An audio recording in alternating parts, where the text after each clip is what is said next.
வஉசி பற்றி நம்ம பேசிக்கிட்டு இருந்தா தொடர்ச்சியாக ஒரு கேள்வி உங்கள்கிட்ட முக்கியமாக கேட்கணும்னு இருக்கேன். வஉசிக்கும் பெரியாருக்கும் இடையில இந்த உறவு எப்படி இருந்துச்சு? 20ஆம் நூற்றாண்டினுடைய முன்பாதி வரலாற்றில் ரொம்ப ரெண்டு பேரும் ஒரு முக்கியமான பங்களிப்பாளர்கள்.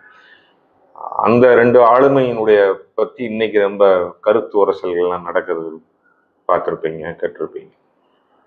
நீங்க என்ன நினைக்கிறீங்க? அது ஆக்சுவலாக வஉசி ஆய்வாளராக அவர்கள் இருவருக்குமான உறவு எப்படி இருந்தது அப்படின்னு?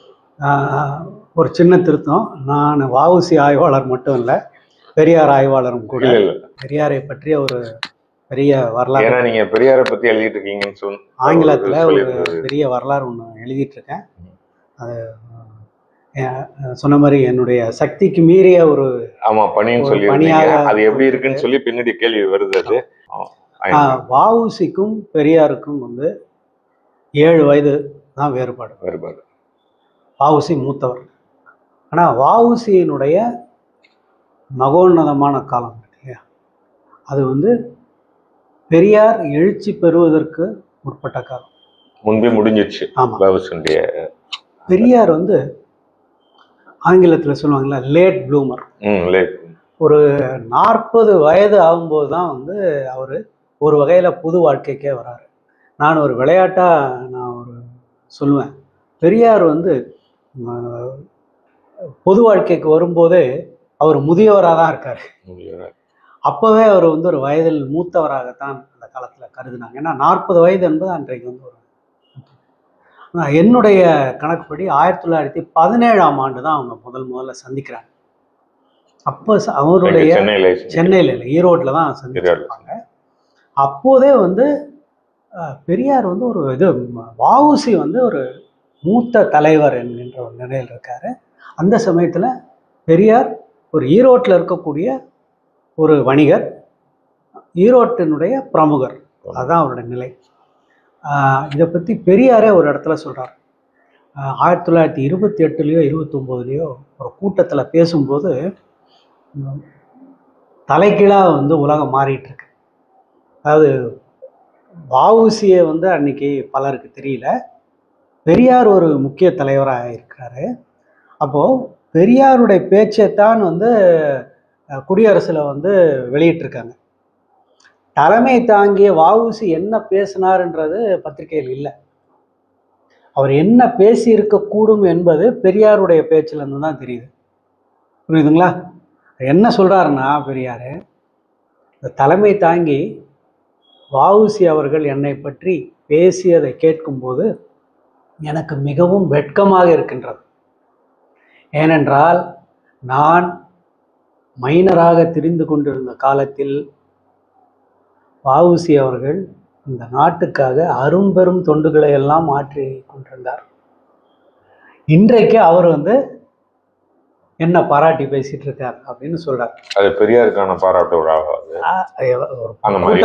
கூட்டம், பாராட்டு கூட்டம் கிடையாது, ஒரு அரசியல் கூட்டம். அதுல அவர் பேசும்போது தலைமையேற்று பேசிய வஉசி அப்போ எவ்வளவு உயர்வாக பெரியாரை பேசியிருப்பார் அப்படின்றத நீங்க அனுமானிக்கலாம். பெரியார் அதை கேட்டு கூச்சப்படுகிறார். பெரியார் அப்ப அரசியல் ரீதியா இந்த அதான் சுயமரியாதை இயக்கத்தை தொடங்கிட்டாரு.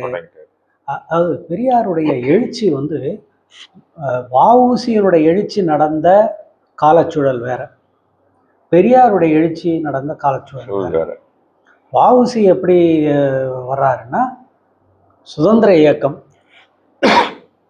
விடுதலை போராட்டத்தினுடைய விளைவாக சுதேசி இயக்க காலகட்டத்தில் அவர் யாரும் நினைத்து பார்க்க முடியாத ஒரு பெரிய வேலையை செய்கிறாரு. அதில் அவர் அகில இந்திய கவனம் பெறுகிறார். அவருடைய வாழ்க்கை அரசாங்கத்தால் முடக்கப்படுகின்றது. பெரியாருடைய வாழ்க்கை வேற மாதிரியான வாழ்க்கை. அவர் ஒரு வணிகராக இருக்கார், சின்ன வயசுலேயே அவர் ஒரு கலகக்காரராக இருக்கார். அப்புறம் உள்ளூர் அரசியல் தான் அவர் இருக்கிறார். ஜஸ்டிஸ் பார்ட்டி தொடங்குது, பிராமணர்கள் ஆதார் இயக்கம் தொடங்கின உடனே காங்கிரஸ் தலைமை, முக்கியமாக ராஜாஜிக்கு என்ன தெளிவாக தெரியுதுன்னா, இனிமேல் தமிழ்நாட்டில் காங்கிரஸ் வளர வேண்டும், தொடர்ந்து செயல்பட வேண்டும் என்றால் அது முன்னே போல் அது ஒரு பிராமண கட்சியாக, பிராமண தலைமையில் இருக்கக்கூடிய கட்சியாக இருக்க முடியாது. ராஜாஜி அப்பவே அது பெரியார் சொன்னது. இதெல்லாம் நாங்கள் கண்டுபிடிச்ச ஆராய்ச்சி முடிவெல்லாம் கிடையாது. அவங்களுக்கு ரொம்ப தெளிவாக தெரிஞ்சிருது. அப்போ என்ன செய்கிறாங்கன்னா, இதற்காகவே காங்கிரஸ்குள்ளேயே சென்னை மாகாண சங்கம்னு ஒரு சங்கத்தை ஆரம்பிக்கிறாங்க. அது முழுவதும் காங்கிரஸ் சார்புடைய பிராமணர் இல்லாத தலைவர்களை கொண்டது. அதில் தான் முதல்ல அவங்க உள்ளே கொண்டு வர்றது வந்து வரதராஜன் நாயுடு. பெரியாரை விட வயதில் இளையவராக இருந்தாலும் இந்த வகையில் வந்து ஒரு ஓராண்டு பெரியாரை விட மூத்தவர். வரதராஜன் நாயுடு, திருவிக, பெரியார் இவங்களெல்லாம் வந்து காங்கிரஸ் அமைப்புக்குள்ளே கொண்டு வராங்க. அப்படி வந்ததும் 1919-20 ஒத்துழையாமை இயக்கத்தில் பெரியார் கலந்து கொள்கிறார். அடுத்து ஒரு 2-3 ஆண்டுகள்லேயே வந்து அவருடைய அமைப்பு திறன் இருக்கு இல்லையா, அது வந்து வெளிப்பட ஆரம்பிக்கிறார். ஆனால் அவரை வந்து கவனத்திற்கு கொண்டு வர்றது 2 பெரிய இயக்கம். ஒன்று சேரன்மாதேவி குருகுல போராட்டம், எல்லாருக்கும் தெரியும். இங்கே சேரன்மாதேவியில் வாவேசுயர் நடத்தக்கூடிய குருகுலத்தில் ஜாதி பாகுபாடு இருக்கு.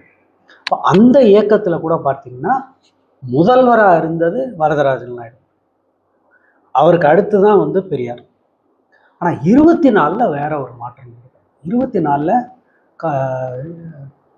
தமிழ்நாடு மாகாண காங்கிரஸுடைய தலைவராக பெரியார் இருக்கார்.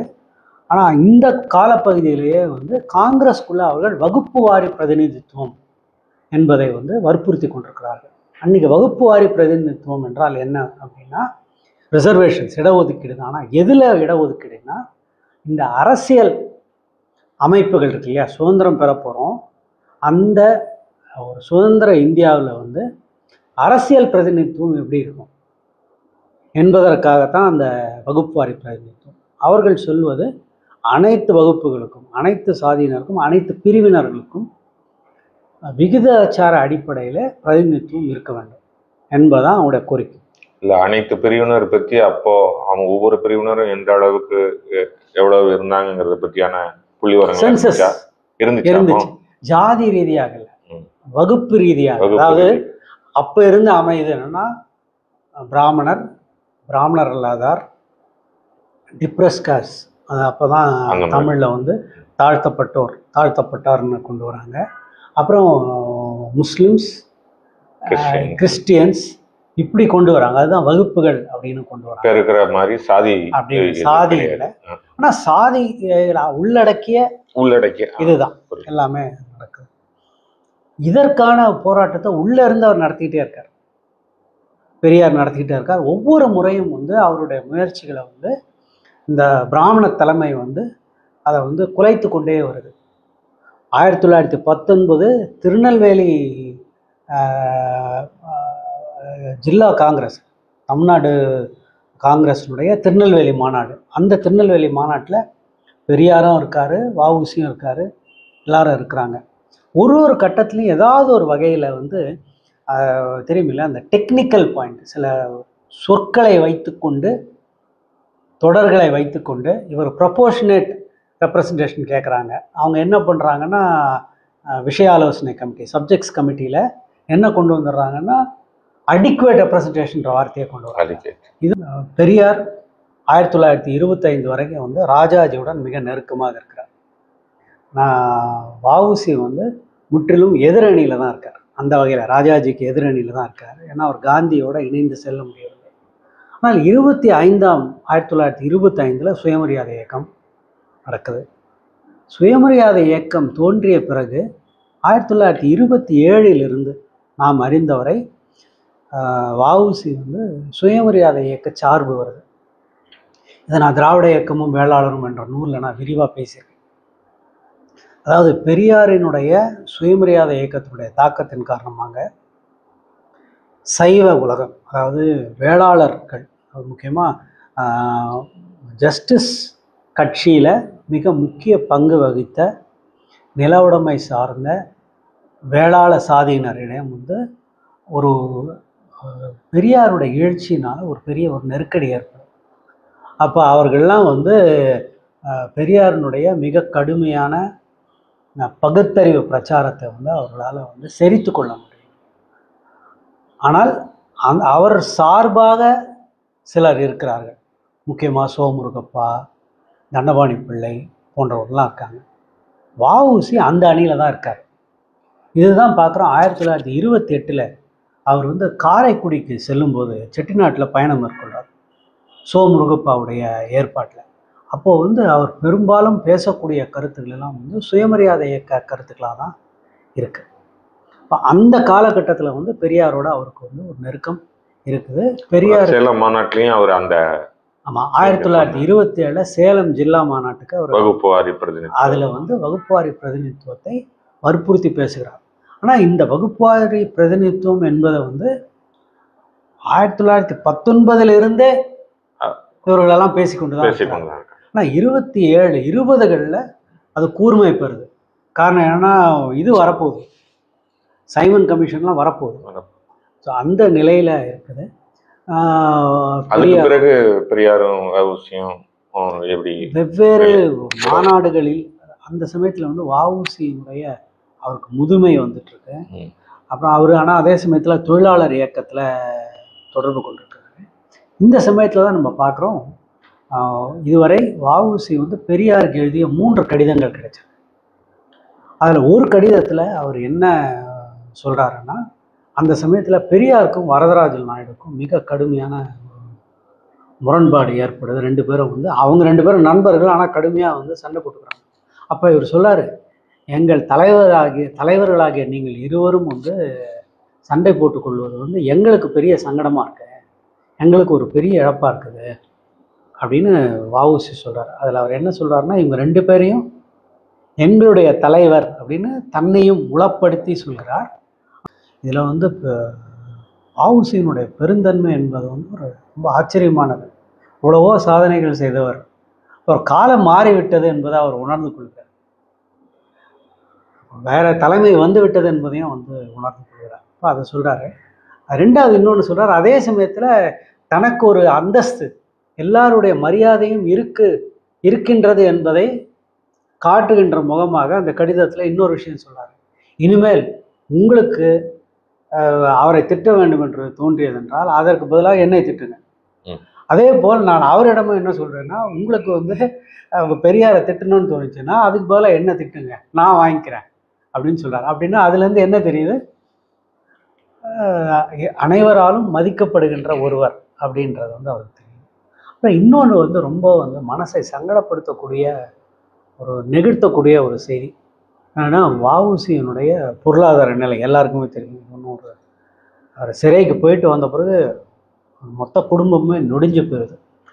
அப்புறம் அவருடைய மூத்த மகனும் வந்து இளம் வயதில் இறந்துடுறார். உலகநாத பிள்ளை அவருடைய ரொம்பவும் அன்புக்குரிய, ரொம்ப ஆற்றல் உள்ளவர் என்று எல்லாரும் சொல்லக்கூடிய அந்த உலகநாதன் வந்து ஒரு 22 வயதில் இறந்து போயிடுறார். அதுக்கு அடுத்த மகன் ஆறுமுகம். இந்த ஆறுமுகத்தை எப்படியாவது வந்து ஒரு அரசாங்க பணியில் சேர்த்து விட வேண்டும் என்கின்ற ஒரு நெருக்கடி வந்து அவருக்கு ஏற்படுது. அப்போது பெரியாரை தான் அவர் அணுகிறார். நீங்கள் எப்படியாவது வந்து உங்களுக்கு இருக்கக்கூடிய தொடர்புகளை வைத்து என்னோடய மகனுக்கு வந்து ஒரு போலீஸ் துறையில் வந்து ஒரு வேலை வாங்கி தாருங்கள் அப்படின்னு சொல்லி அவர் வந்து கேட்குறாரு. படிக்கும்போது ரொம்ப கஷ்டமாக இருக்கு. நான் எந்த காவல்துறையினால் வந்து இவர் வந்து பெரும் இன்னல்களுக்கு ஆளாகிறாரோ அதே காவல்துறையில் தன்னுடைய மகனுக்கு ஒரு வேலை வேண்டும் அப்படின்னு நினைக்கக்கூடிய அரசாங்க வேலை ஒன்று வேணும். அரசாங்க வேலை அதில் முக்கியமாக இது. ஏன்னா வஉசி தன்னுடைய வாழ்நாள் முழுவதும் நம்ம அவரை வந்து ஒரு சுதந்திர போராட்ட வீரர்னு பார்க்குறோம், ஒரு தமிழ் அறிஞர்னு பார்க்குறோம், தொழிலாளர் இயக்க தலைவர்னு பார்க்குறோம். இன்னொரு புறம் வந்து அவர் அரசு அமைப்பை பற்றிய ஒரு புரிதல் உடையவர். அவருக்கு வந்து நேரடியாக அன்னைக்கு இந்த சிவில் உரிமை, ஜனநாயக உரிமை என்பதை பற்றியெல்லாம் வந்து ஒரு தெளிவு அதிகம் இல்லாத ஒரு காலத்திலேயே வந்து அவர் ரொம்ப கிளியராக இருக்கார். இந்த எக்ஸிக்யூட்டிவ்னுடைய அதிகாரம் இருக்கு இல்லையா, அது வந்து கட்டுப்படுத்தப்பட வேண்டும் என்பதில் ரொம்ப உறுதியாக இருக்கார். அதனால தான் அவர் வந்து சிறை சீர்திருத்தத்தை வந்து ரொம்ப வற்புறுத்துறார். அப்படி இருந்தும் அவர் தன்னுடைய மகனை வந்து ஒரு காவல்துறை ஆய்வாளராக அல்லது உதவி ஆய்வாளராக ஆக்க வேண்டும் நினைக்க வேண்டிய ஒரு ஒரு நெருக்கடியை வந்து இந்த சமூகம் ஏற்படுத்துது அப்படின்றத நம்ம மறைஞ்சு தான் பார்க்கணும். அதே போல் இருக்குது 1935 காஞ்சிபுரத்தில் ஒரு மாநாடு நடக்க போகுது. அப்போ அந்த மாநாடு தொடர்பாகவும் இந்த பெரியாரோட அவர் தொடர்பு கொள்கிறார். இப்போ அந்த கட்டம் முழுவதுமே வந்து வஉசியினுடைய அரசியல் அடையாளம் என்பது பிராமணர் இல்லாதார் இயக்கம் சார்ந்ததாகத்தான் இருக்கின்றது. நான் கவனமாக சொல்கிறேன், சுயமரியாதை இயக்கம்னு சொல்ல, ஜஸ்டிஸ் கட்சின்னு நான் சொல்லலை, ரெண்டும் எல்லாமே பிராமணர் இல்லாதார் இயக்கம் அப்படின்றது தான் அவருடைய அடையாளமாக இருக்குது. இதனால தான் அவருக்கு வந்து காங்கிரஸ் அமைப்புலேருந்து நெருக்கடி வருது. காங்கிரஸினுடைய தலைமை ராஜாஜி, ஸ்ரீனிவாச ஐயங்கார் போன்றவர்கள்லாம், சத்தியமூர்த்தி போன்றவர்கள்லாம் வந்து வஉசியின் மீது மிக பெரும் வந்து ஒரு வருத்தத்திலையும் வந்து எதிர் மனநிலையிலையும் இருக்காங்க.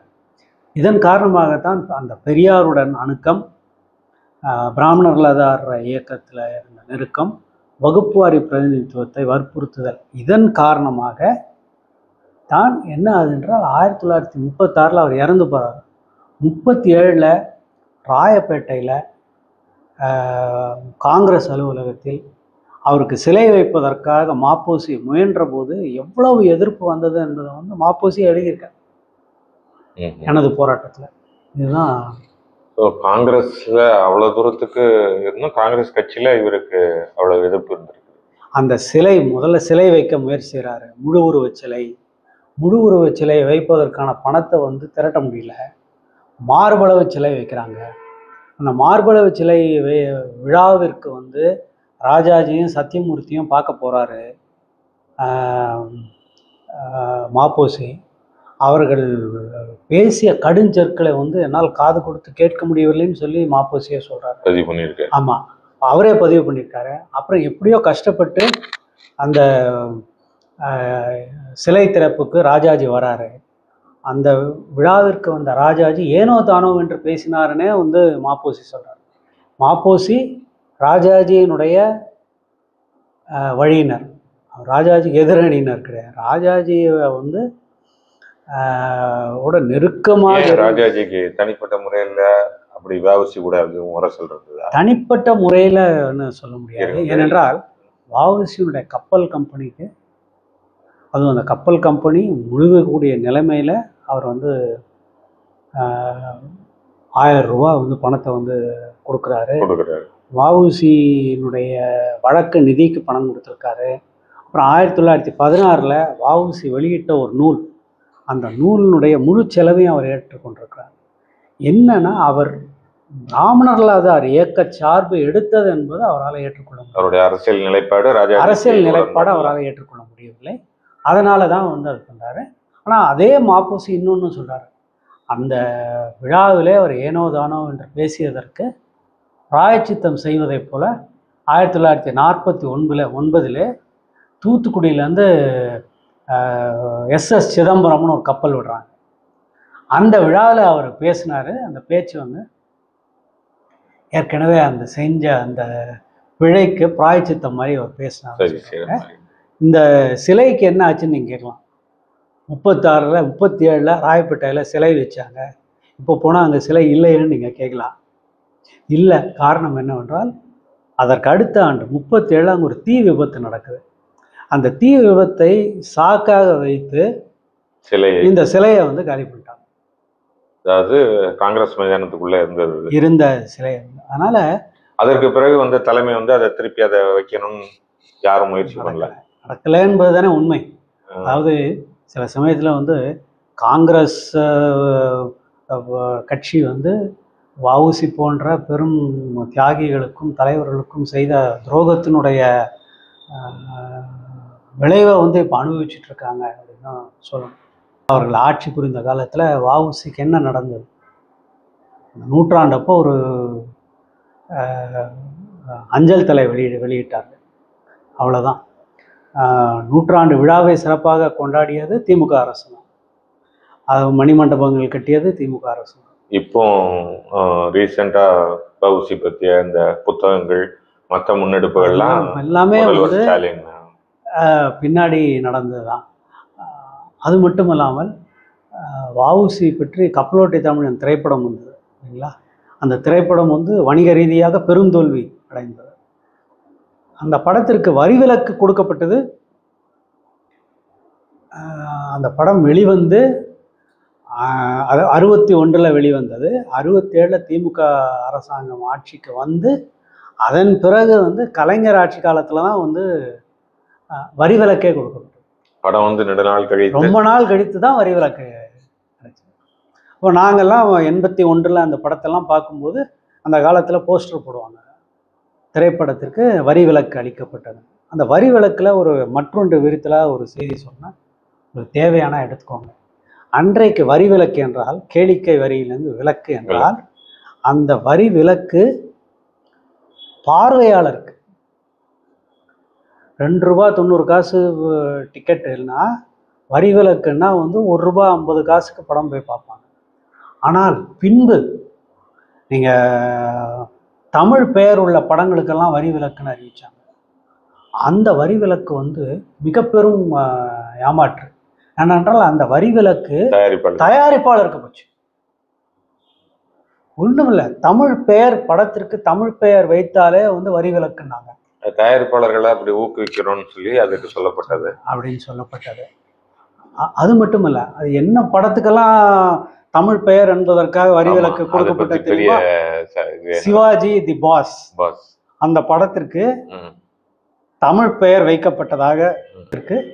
வரி விலக்கு. அப்போ விமர்சனங்கள்லாம் வந்து இதெல்லாம் வந்து வஉசிக்கு பற்றிய படம் அது சொல்லும் போது ஞாபகம் வருது எனக்கு. சிவாஜிட்ட அந்த நேர்காணல் தொடர்பாக அப்போது 99 நினைக்கிறேன் பேசிக்கிட்டு இருக்கும்போது சிவாஜி வஉசி பற்றி படம் எடுக்கும்போது பந்துலும் இவரும் ஃபுல்லாக ஓட்டப்படாரோம், திருநெல்வேலி அது சுற்று பகுதியெல்லாம் சுற்றுறோம் நாங்கள் வஉசியை பற்றி. சிவாஜி வார்த்தையில் இது வந்தது, என் பேட்டிலையும் இருக்குது, அப்படி சொல்லியிருக்கிறாரு. வஉசியை பற்றி லிட்ரேச்சரே கிடையாது, ரொம்ப கம்மி அந்த பீரியடில். மாப்போசி போட்ட ஒரு புத்தகம் இருந்தது எங்களுக்கு. அதை வச்சுக்கிட்டு அப்புறம் அந்த பகுதியில் வயசானவங்க அவரை பற்றி இது பண்ணவங்க கேள்விப்பட்டு போய் செகண்டரியாக நாங்கள் வாய்மொழியாக திரட்டின தகவல் அடிப்படையில் ஐயா இப்படி தான் இருப்பாருன்னு புத்தகத்தையும் இந்த புத்தகத்தையும் வச்சுக்கிட்டு மாப்போசி புத்தகத்தையும் வச்சுக்கிட்டு உருவிச்சு நான் பண்ணேன். அது எப்படி இருக்குமோன்ற இது இருந்தது. அப்புறம் அவர் பையனே வந்து ஐயாவே நேரில் பார்த்த மாதிரி தெரிஞ்சோடனே எனக்கு ரொம்ப மகிழ்ச்சியாக இருந்ததுன்னு சிவாஜி பதிவு கொண்டார். ஸோ சிவாஜியும் பந்துலும் அப்படியான ஒரு படத்தை எடுக்கிறதுக்கு முன்னாடி அவ்வளோ தூரம் சிரமப்பட்டிருக்காங்க. மாப்போசி இல்லைன்னா அதுவும் நடந்திருக்காது. அந்த காலகட்டத்திற்கு அது ஒரு நல்ல படம். ஆனால் அந்த படத்தை பற்றி இதுக்கு மேலே நான் கருத்து சொல்ல முடியல. காரணம் என்னன்னா, அந்த படத்தை பார்த்தால் எனக்கு வந்து நான் உடைந்து அழ ஆரம்பித்தேன். அதனால அந்த படத்தை நான் பார்க்க மாட்டேன். படங்கள்ல அந்த படத்தை பார்த்தா மிகச்சிறப்பாக பாரதி பாடல்களை, சிவாஜியினுடைய அற்புதமான நடிப்பு நல்லா தான் இருக்கும். கதையை வந்து நல்லா தான் பண்ணியிருக்காரு. ஆனால் அந்த படம் வந்து வெற்றி பெறல. அதாவது அதற்கு காங்கிரஸ் அரசாங்கம் எந்த இதுவும் செய்யல. நீங்க அது மட்டும் இல்லை, சுதந்திர போராட்டத்தை பதிவு செய்வதிலேயே வந்து அப்ப 61 வெளியாகும் போதுன்னா காமராஜர் ஆட்சி. ஆமா, காமராஜர் ஆட்சி. பட் இருந்தும் அவங்க இன்னும் அதுக்கு இன்னும் ஏதோ ஒரு நிலையில நமக்கு இன்னும் வந்து இந்த 20 ஆண்டு காங்கிரஸ் ஆட்சியை பற்றி வந்து இன்னும் சரியான ஆய்வுகளை வந்து நடத்தலை. இதுக்கு இடையில ஒரு கேள்வி சொல்லபடி, காமராஜர் வந்து வஉசியுடைய செயல்பாடு ஃபுல்லா அறிந்த ஒரு காங்கிரஸ் அறிந்தவர் மட்டும் இல்ல, நேரடியாக அவரு விருதுநகர் ஒரே வட்டாரத்துக்காரங்க. அப்படி இருந்தும் பின்னாடி வஉசி வந்து காமராஜர் ரொம்ப முன்னிறுத்துறதோ இல்லை தூக்கி பிடிச்சாரு அப்படிங்கிற மாதிரியான நிகழ்வுகள் இருக்கா? எதுவும் அந்த மாதிரி ஒரு காங்கிரஸ் தலைவர் ஆனதுக்கு அப்புறம் இவர் பெரிய சக்தி ஆனதுக்கு அப்புறம் இல்லை, நம்ம பொதுவா என்ன ஒன்று தோணுதுன்னா, ஆட்சிக்கு வந்த பிறகு காங்கிரஸ் கட்சியினுடைய அமைப்பு என்பது ஆட்சியில், அதான் 37லயே காங்கிரஸ் வந்து மாறிடுதுங்க. 37 தேர்தல் இருக்கு இல்லைங்களா, அப்போதே வந்து அதெல்லாம் அண்ணாலாம் அப்போவே அதெல்லாம் கடுமையாக விமர்சனம் செஞ்சார். காங்கிரஸ் கட்சியில் இருப்பவர்களே விமர்சனம் செய்தார்கள். யாரெல்லாம் நமக்கு எதிராக இருந்தார்களோ அவர்களெல்லாம் இப்போ கட்சிக்குள்ளே வந்துட்டாங்க. ஏன்னா எப்படியும் சுதந்திரம் வரப்போகுது அப்படின்ட்டு. அது ஒரு நிலை. ஆனால் சுதந்திரத்துக்கு பிறகு இவர்கள் வந்து நிர்வாகத்தை பற்றி, ஆட்சியை பற்றி, அதிகாரத்தை பற்றி கவலைப்பட்ட அளவிற்கு பழைய வரலாற்றை பதிவு செய்ய வேண்டும் என்பதை பற்றிய ஒரு அக்கறை வந்து இல்லாமல் போயிடுச்சு. காங்கிரஸ் நூற்றாண்டு மலர்ல கூட வஉசிக்கான இடமே இல்லைன்னு 1935 காங்கிரஸ் பொன்விழா நடந்தது. அந்த பொன்விழா அப்போ வந்து பட்டாபி சீதாராமையா ஒரு வரலாறு சாரி, எழுதினார். நான் நூற்றாண்டு தப்பா சொல்லிட்டேன். பொன்விழா நீங்கள் சொன்ன தப்பு இல்லை. நூற்றாண்டு 1985 நடந்தது. ராஜீவ்காந்தி அந்த 85 விழாவில் என்ன செஞ்சாங்க? வஉசிக்கோ பாரதிக்கோ சுப்பிரமணிய ஐயருக்கோ ஏதாவது செஞ்சாங்களா? எதுவுமே. மற்ற மாநிலங்களிலெல்லாம் அவர்கள் மாநிலம் சுதந்திர போராட்டத்தில் என்ன பங்காற்றியது என்பதை வந்து பதிவு செஞ்சாங்க. இங்கே காங்கிரஸ் அரசு வந்து அதில் வந்து தவறுனாங்க.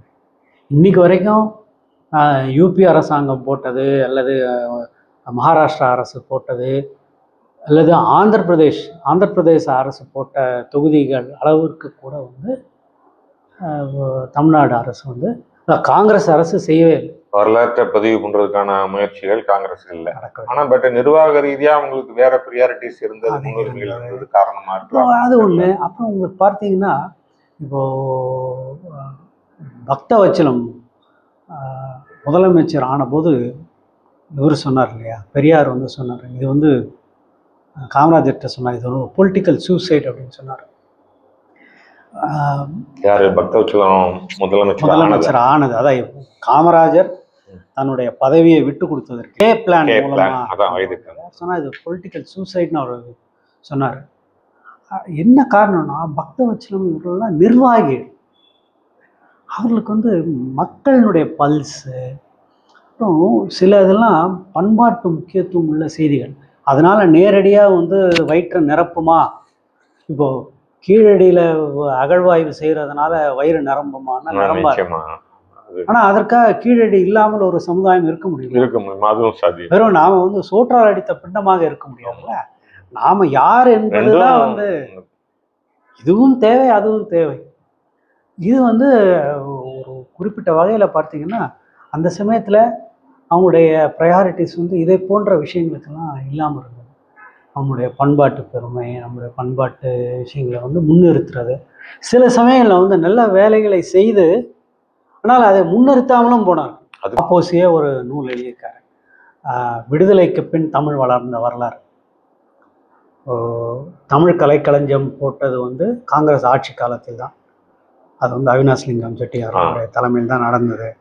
அதே போல் நீங்கள் என்ன சொல்லலாம், பாரதியார் நாட்டுடைமை ஆனது அவங்களுடைய காலகட்டத்தில் தான். அப்புறம் தமிழ்நாட்டுக்குன்னு தொல்பொருள் துறை உருவாக்குனது அவங்க தான். அப்புறம் தமிழ் ஆட்சி மொழி சட்டம் கொண்டு வந்தது அவங்க தான். சிலது வந்து செய்தால் மட்டும் பத்தாது, அதை வந்து வெளிப்படுத்தவும் வந்து தெரியணும். அதன் மூலமாக ஒரு பெருமித உணர்வையும் ஏற்படுத்த வேண்டும். இன்னொன்றையும் நம்ம பார்க்கணும். அன்றைய அந்த முதல் 30-40 ஆண்டு அரசாங்கம் இருக்குங்களா, அவங்களுடைய நிதி வருவாய் என்பது வந்து ரொம்ப கம்மி. இன்றைக்கு நம்ம தமிழ்நாடு பெரும் வளர்ச்சி பெற்றிருக்கு, அதனால் நம்முடைய நிதி வருவாய் பெருகி இருக்கின்றது. நிறைய வளர்ச்சி திட்டங்களுக்கு நிறைய இதெல்லாம் உண்மை. ஆனால் இது எல்லாம் இருந்தாலும் கவனம் செலுத்தவில்லை என்பது வந்து ரொம்ப முக்கியம். அதனால் இன்னைக்கு வரைக்கும் தமிழ்நாட்டு சுதந்திர போராட்ட வரலாறு என்பது வந்து அந்த வரலாறு என்பது பேட்சியாக தான் இருக்கு. அதுக்கு வந்து யாரு காரணம்? முக்கிய காரணம் நான் பொதுவாக வந்து அரசாங்கத்தை நான் குறை சொல்ல மாட்டேன். ஓவராலாக நம்முடைய கல்வித்துறை இருக்கு இல்லைங்களா, நீங்கள் கல்வித்துறையில் வந்து சில குறிப்பிட்ட புலங்களிலே சில குறிப்பிட்ட அதாவது வரலாற்றுத்துறை, சமூகவியல் துறை. இப்போ நீங்கள் வரலாற்றுத்துறை விடுங்க, தமிழ்நாட்டில் சமூகவியல் துறை அப்படின்னு சொல்லக்கூடியது எத்தனை பல்கலைக்கழகத்தில் இருக்குது? இந்த மாதிரி ஒரு பின்புலத்தில் எல்லாமே அரசு மூலமாக, அரசு வந்து எப்பவுமே நான் புரிந்து கொள்வது, அரசு வந்து சாத்தியப்படுத்தக்கூடிய ஒரு அமைப்பு. அது வந்து ஒரு எனேபிளிங் ஏஜென்சி தான். நேரடி சில விஷயங்கள் அவங்க தான் செய்யணும்.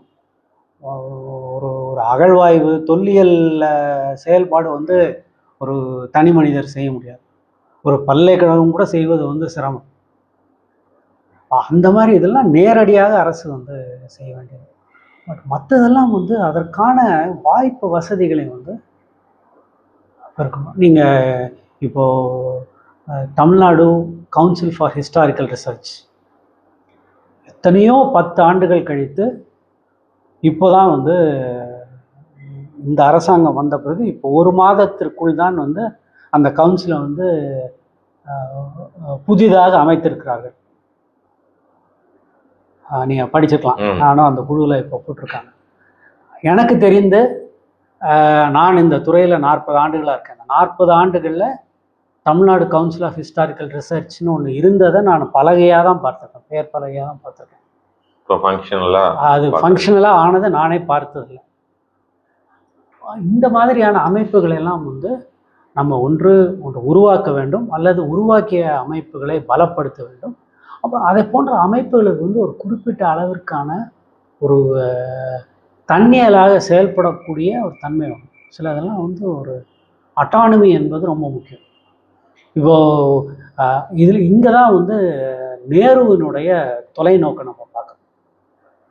நேரு உருவாக்கிய அமைப்புகள்லாம் இருக்கு இல்லையா, எல்லாமே வந்து நேரு அடுத்து இந்திரா காந்தி காலத்தில் கூட பெரும்பாலான அந்த கவுன்சில்னு உருவாக்குறாங்க இல்லைங்களா. கவுன்சில்னு இருக்கிறது எல்லாமே வந்து ஓரளவுக்கு வந்து நேரடியாக அரசாங்கத்தினுடைய அதிகார வர்க்க செயல்பாடுகளுக்கு கொஞ்சம் வெளியில் இருக்கிற ஐசிஎஸ்எஸ்ஆர், ஐசிஹெச்ஆர், சாகித்ய அகாடமி, சங்கீத் நாடக அகாடமி, இதெல்லாம் வந்து ஒரு அட்டானமஸ் பாடிஸ். அதன் மூலமாக நம்ம அதில் நிறைய விமர்சனங்கள் நீங்கள் சொல்லலாம். ஆனால் அதே சமயத்தில் அதன் மூலமாக வந்து சிலது நடக்கும். அது முழுவதும் அரசு அமைப்புக்குள்ளே போயிடுச்சுன்னா வந்து அவர்களுடைய முன்னுரிமைகள் வேறு. நீங்கள் சட்டம் ஒழுங்கையும் நலத்திட்டங்களையும் கட்டமைப்பு வசதிகளையும் இதை மேம்படுத்துறது தான் அரசாங்கத்தினுடைய முதன்மை கடமை அப்புறமே இருக்கும். மற்றதுலலாம் அவங்க கவனம் செலுத்த முடியாது. கண்டினியூட்டியும் இருக்காது. பெரியார் பற்றி ஒரு புத்தகம் எழுதிட்டு இருக்கிறதா நீங்கள் சொல்லியிருந்தீங்க. அந்த முயற்சி எந்த லெவலில் இருக்கு? 1985 வஉசி ஆராய்ச்சிக்காக டெல்லி போனோம். அந்த சமயத்திலலாம் வந்து 85, அப்புறம் 88, அப்புறம் 90 ஜவஹர்லால் நேரு பல்கலைக்கழகத்தில் படிக்கிறதுக்கே போகிறோம். அந்த கட்டம் வரையும் கூட வந்து பெரியார் என்ற பெயரை வந்து இந்த கட்டறிந்த அந்த மேட்டுக்குடி வட்டத்துக்குள்ளே அவர் பேரே வந்து நான் யாரும் பேச மாட்டேன். ஆனால் பெரியாரை பற்றி முழுவதும் எதிர்மறையான பார்வை தான் இருந்தது. பெரியாருனா தேசத்துக்கு எதிரானவர், இந்தி மொழிக்கு எதிரானவர், கடவுளுக்கு எதிரானவர், பிராமணர்களுக்கு எதிரானவர், முரட்டுத்தனமானவர், கடுமையாக பேசுவார், எல்லாம் எதிர்மறை பார்வை தான் இருக்கும். நம்ம எல்லாம் வந்து எம்பவர் பண்ணவர் அவர். இதை வந்து இந்த கருத்துக்களை வந்து மெல்ல மெல்ல தான் பார்த்து சொல்லக்கூடிய ஒரு சூழ்நிலை இருந்தது. மண்டல் கமிஷன் வந்த பிறகு அதில் ஒரு மாற்றம் வந்தது. அந்த கட்டத்தில் தான் நாங்கள்லாம் ஆங்கிலத்தில் எழுத ஆரம்பித்தோம். அந்த தலைமுறையை சேர்ந்தவன் நான், எம்எஸ்எஸ் பாண்டியன், நானெல்லாம் அப்போ ஆங்கிலத்தில் எழுத ஆரம்பித்தோம்.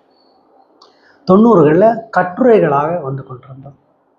இப்போ 2000க்கு அப்புறம் 2004, 2005 இருக்கலாம்.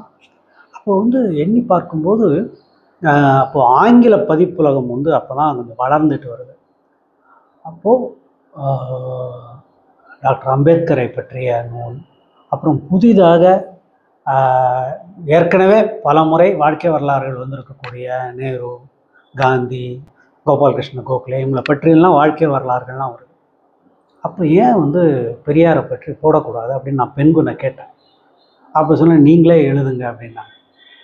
நான் அப்போ வந்து அதை அந்த சூழ்நிலையில் தான் அதை பெரியாரை பற்றி எழுதணும், நூல் ஆங்கிலத்தில் அவருடைய வாழ்க்கை வரலாறு எழுதணும் அப்படின்னு யோசித்தேன். ஆனால் ரொம்ப வந்து அச்சம் எனக்கு அப்போ இருந்தது. அந்த அச்சம் இன்னமும் தொடர்கிறது.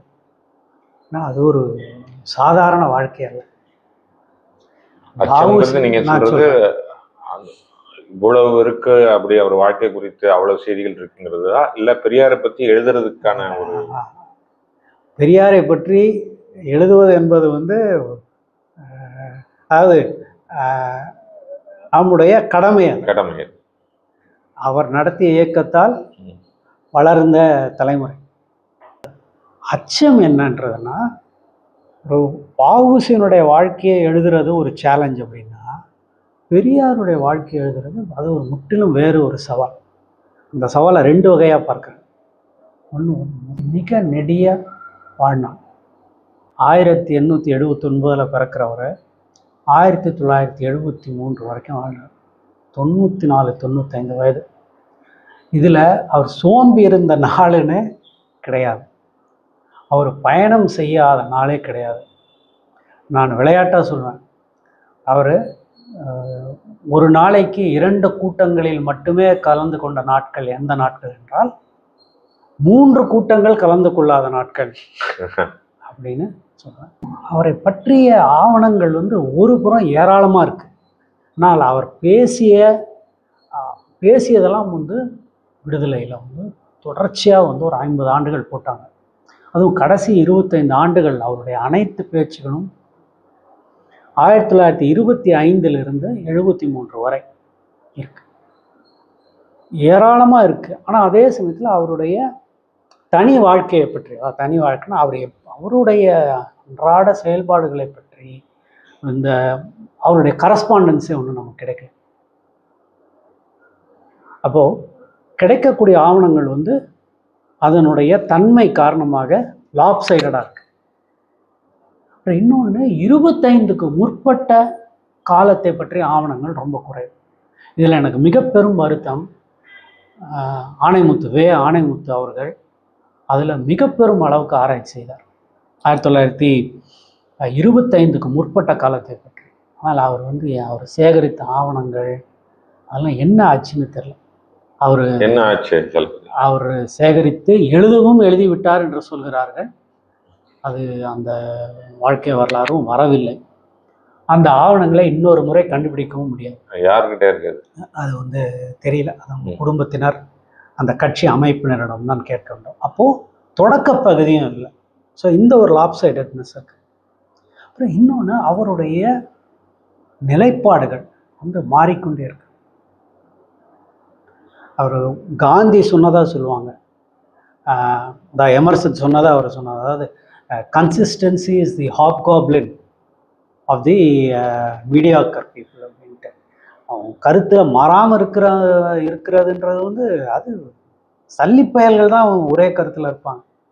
நான் மாறிக்கிட்டே இருப்பேன் அப்படின்னு. காந்தியே அப்படின்னா பெரியார் நம்ம கேட்க வேண்டியது. அவருடைய காலத்தில் அவருடைய நிலைப்பாடுகளை வேறு முறையில் மாற்ற. அப்புறம் அந்த நிலைப்பாடுகள் மாறுவது எப்படி மாறிச்சு, ஏன் மாறிச்சுன்றதை விளக்க வேண்டிய கட்டாயம் நமக்கு இருக்குது.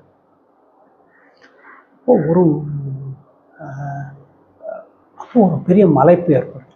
ஏறத்தாழ இப்போ 600 பக்கங்களுக்கு மேல் எழுதியாச்சு. ஆனால் அவருடைய வாழ்க்கையினுடைய கால்வாசி கூட கவர் ஆகும். நீங்க எப்படி அது பெரியார் லைஃப்ல குரோனாலஜிக்கலா எழுதிட்டு வரீங்களா? அதாவது என்னுடைய திட்டம் நான் எப்படி எழுதிட்டு இருக்கேன்னா, இது பயோகிராஃபி குரோனாலஜிக்கலாக தான் இருக்கணும். ஆனால் இது it's both a political and an intellectual. ரெண்டுமே, அவருடைய ஐடியாஸும் இருக்கணும், அவருடைய பாலிட்டிக்ஸும் இருக்கணும். அப்போ இது நீங்கள் ஏன் எழுதுறீங்க, உங்களுக்கு என்ன தகுதின்னு நீங்கள் என்ன கேட்பீங்க. அதற்கு நான் இருக்க ஒரே பதில், பெரியார் சொன்ன அதே பதில் தான்.